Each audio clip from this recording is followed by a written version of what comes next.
পোনপ্ৰথমে মই আপোনালোকক সকলোকে ধন্যবাদ দিছোঁ আৰু শুভেচ্ছা দিছোঁ আপোনালোককো। যিহেতু এতিয়া নিৰ্বাচনৰ বতৰ, কেইদিনমানৰ পিছতে নিৰ্বাচন ঘোষণা কৰা হ'ব আৰু গোটেই 126টা বিধানসভা সমষ্টিৰ অসমৰ ৰাজনীতিৰ পৰিক্ৰমা নিশ্চয়কৈ এতিয়া পৰিৱেশ হৈ উঠিব। গতিকে আশা কৰিছোঁ আমিও UPPL দল হিচাপে, যিহেতু আমি সৰু দল আৰু আমাৰ সৰু দল হ'লেও এই দলটো ভাল উদ্দেশ্য লৈ পেলাই জন্ম লাভ কৰা হৈছিল। বেছি তেনেকে বয়স হোৱা দলো নহয়, সৰু দল। তথাপিও আমাৰ লক্ষ্য উদ্দেশ্য বহুত ডাঙৰ, বহুত চিন্তা কৰি দল জন্ম হৈছে আৰু ইয়াৰ লক্ষ্য বহুত ওপৰলৈ যাবৰ কাৰণে আমাৰ তেনেকে উদ্দেশ্য আছে। গতিকে আশা কৰিছোঁ আমাৰ প্ৰমোদ বড়োৰ নেতৃত্বাধীন UPPL দলৰ যিদিনাখনৰ পৰাই জন্ম হৈছে সেইদিনাখনৰ পৰাই চৰকাৰো ইয়াত গঠন কৰা হ'ল আৰু 5 বছৰত সম্পূৰ্ণভাৱে জাতি জনগোষ্ঠীক লৈ পেলাই আমাৰ BTR বাসীৰ 26টা জনগোষ্ঠী আৰু লগতে অসমৰ যিখিনি জনগোষ্ঠী আছে বা অসমখনক লৈয়ে বা আমাৰ BTRখনক লৈয়ে UPPL দল জন্ম হৈছে। আমাৰ সুকীয়াকৈ নিজস্ব নীতি আদৰ্শ লৈয়ে এবাৰ আমি নিৰ্বাচনত অৱতীৰ্ণ হ'বৰ কাৰণে প্ৰস্তুতি চলাই আছোঁ আৰু এই 15টা ছিটৰ প্ৰায়ভাগে আমি 10টাৰ প্ৰায় 12টালৈকে জিকাৰ এই ছিটটো এতিয়া আমি কাম কৰিবৰ কাৰণে সক্ষম হৈ আছে। 45 নং বিধানসভা সমষ্টিৰ পৰাও আমি যিহেতু প্ৰাৰ্থিত্ব ইয়াত প্ৰদান কৰা হ'ব আৰু লগতে ময়ো এজন প্ৰাৰ্থী প্ৰত্যাশী হিচাপে মই নিজে প্ৰস্তুতি হৈ আছোঁ। ভেৰগাঁও সমষ্টি হিচাপে বহুখিনি কৰিবলগীয়া সমস্যাবোৰ আছে। আমি আশা কৰিছোঁ দলৰ নেতৃত্বৰ সহায় সহযোগ লৈ পেলাই নিশ্চয়কৈ আমাৰ ইয়াত তৃণমূল পৰ্যায়ৰ পৰা আদি কৰি লৈ পেলাই ব্লক কমিটি আছে, জিলা কমিটি আছে, কেন্দ্ৰীয় কমিটিৰ নেতৃবৰ্গ আছে আৰু আমাৰ ইয়াত মোৰটোতো ইয়াত সৌভাগ্য বুলি ক'ব লাগিব। 45 নং বিধানসভা সমষ্টিৰ প্ৰায় পৰিষদীয় সমষ্টি 4টা সমষ্টি পৰে। এইফালে নৰাই চেৰপাং সমষ্টি পৰে, BTC সমষ্টি। ইয়াত 32 নং ভেৰগাঁও BTC সমষ্টি পৰে আৰু আনফালে খৈৰাবাৰী BTC সমষ্টি পৰে আৰু লগতে খালিংদুৱাৰ BTC সমষ্টিৰ প্ৰায় এটা প্ৰাইমাৰী পৰে। এইখিনি যিখিনি আমাৰ প্ৰাইমাৰী বা VCDC বিলাক আছে তৃণমূল পৰ্যায়ৰ আমাৰ সকলো ঠাইতে আছে আৰু লগতে বুথ 203টা বুথ আছে এই সমষ্টিত। প্ৰায় ভোটাৰ্ছ হিচাপে 1,62,000 আছে। এইখিনি ভোটাৰ্ছৰ মাজতে ভাগ্য নিৰ্ণয় হ'ব নিশ্চয়কৈ। আহি থকা দিনত সমূহীয়াভাৱে সকলোকে জাতি জনগোষ্ঠীক লৈ পেলাই আমি একেলগে আগুৱাই যাব লাগিব। যোৱা বেলেগত আমি 5 বছৰ চৰকাৰত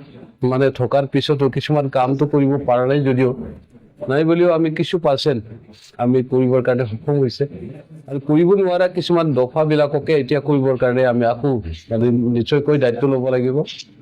যিসকল চৰকাৰ এতিয়া চলাই আছে BPF দলৰ পৰাই আমাৰ হাগামা মহিলাৰ ডাঙৰীয়াই তেওঁ মাজে মাজে ক'ব বিচাৰে যে চুক্তিকাৰীসকলেহে এই চুক্তিটো ৰূপায়ণ কৰিব বা তেওঁলোকেহে দায়িত্ব ল'ব। কিন্তু আমাৰ যিটো সিদ্ধান্ত, যদি আমি চৰকাৰত নাই তথাপিও আমাৰ যিসকলে ছিগনেটৰী তেওঁলোকৰ নিশ্চয়কৈ দায়িত্ব থাকিব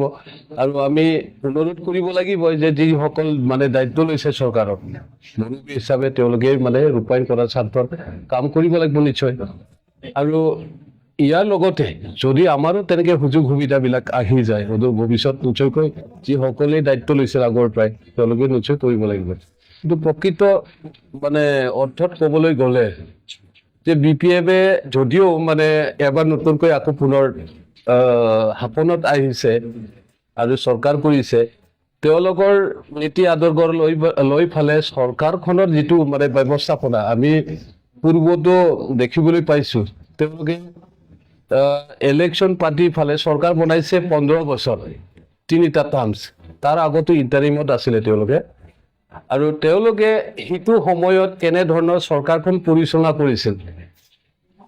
আৰু এই 5 বছৰ UPPL দলে চৰকাৰ চলোৱা সময়ত কেনেধৰণৰ চৰকাৰৰ ব্যৱস্থাপনা কৰা হৈছিল নিশ্চয়কৈ দুটা চৰকাৰৰ তুলনা কৰিলে তুলনামূলকভাৱে পৃথক আমি দেখিবলৈ পাওঁ।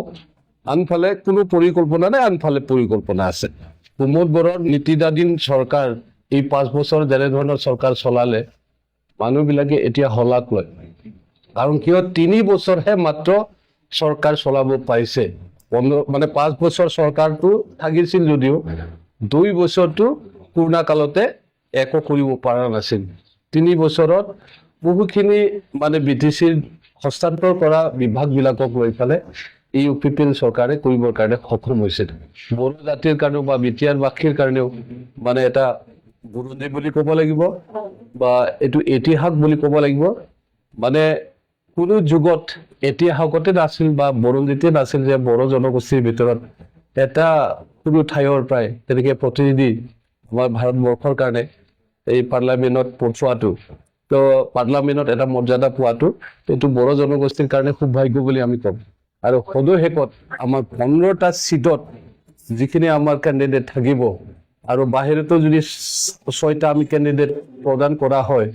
গতে আমাৰ কিমান হ'ব 21টা ক্যান্ডিডেট হ'ব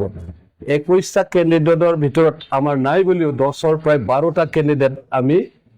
এমএলএ জিকিব পাৰিম বুলি আশাবাদী আৰু লগতে সৰ্বসাধাৰণ ৰাইজে নিশ্চয়কৈ আমাক আশীৰ্বাদ দিব এই আশাটো আমি কোনোবা মিডিয়াৰ মানে সাইডৰ প্ৰায় মোক অলপ প্ৰপাগাণ্ডা কৰিছে নিশ্চয় মই ভাবি আছো মোৰ মানে এগেইনষ্টত কোনোবাই লাগি আছে কিন্তু মই এইবিলাকক কেৰেপ কৰা নাই তেওঁলোকৰ কি উদ্দেশ্য আছে মই নাজানো মোৰ উদ্দেশ্যটো এইটোৱে হৈছে যে ইয়াত 1,62,000 ভোটাৰ ৰাইজ আছে সমষ্টি বাকী হিচাপে তেওঁলোকৰ যিখিনি সমস্যা আছে এই সমস্যাবিলাকৰ সমাধান কৰাৰ কাৰণে আমি দল হিচাপে মইতো এজন দলৰ কাৰ্যকৰ্তা হে মেম্বাৰ হে কাম কৰিবলৈ বিচাৰিছো তো দলৰ প্ৰায় পাৰ্টিটো পক্ষে মোক যদি কৰে মই ক্যান্ডিডেট যদি হওঁ তেতিয়া হলে তো মই দলৰ ক্যান্ডিডেট হ'ব দলৰ ক্যান্ডিডেট হোৱাৰ লগে লগে মই ৰাইজৰে ক্যান্ডিডেট হ'ব ৰাইজৰ ক্যান্ডিডেট হলে মই ৰাইজৰে কাম কৰিব লাগিব মই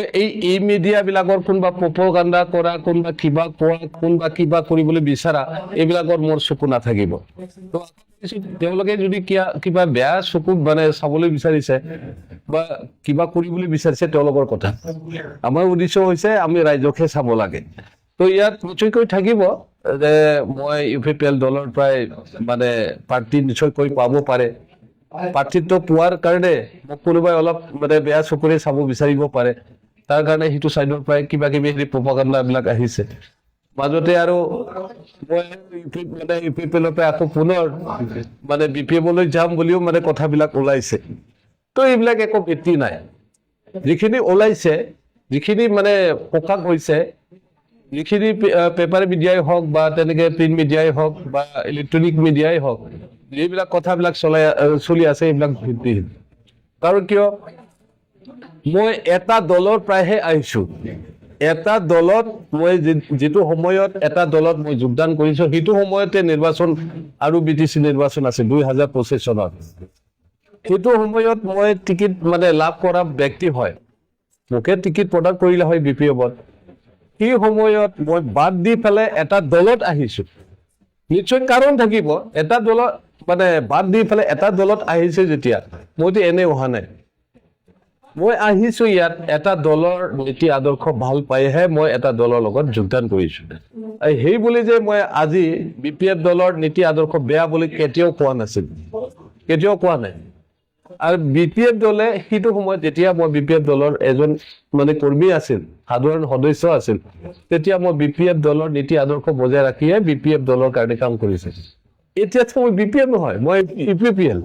ট্ৰেক্টৰ পাৰ্টিৰে হয় মই ট্ৰেক্টৰ পাৰ্টিত মই প্ৰাৰ্থিত্ব লাভ কৰিবলৈ গৈ আছো সেই যেন ব্যক্তি আকৌ পুনৰ কেনেকৈ মানে বিপিএফ দলত যাব এইটো মিছা কথা ইয়াত যিবিলাকে ওলাইছে ইয়াত কোনো ভিত্তি নাই ভিত্তিহীন নিৰ্বাচনৰ সমাগত কোনোবাই কিবা ক'ব নক'ব মোৰ কাণত নুশুনে একো প্ৰব্লেম নাই মই সৰ্বসাধাৰণ ৰাইজ আৰু সমষ্টিবাসীক আহ্বানহে জনাব বিচাৰিছো আপোনালোকে মোক যদি সঁচা অৰ্থত টিকিট পাবৰ কাৰণে মনে ভাবি লৈছে আপোনালোকেও মোৰ নিচিনা মইতো এজন প্ৰত্যাশী হিচাপে মই টিকিট পাব লাগে বুলি মই এপ্লাইও কৰিছো মোৰ যি দায়িত্ব থাকিব সেইখিনিকে মই পালন কৰিম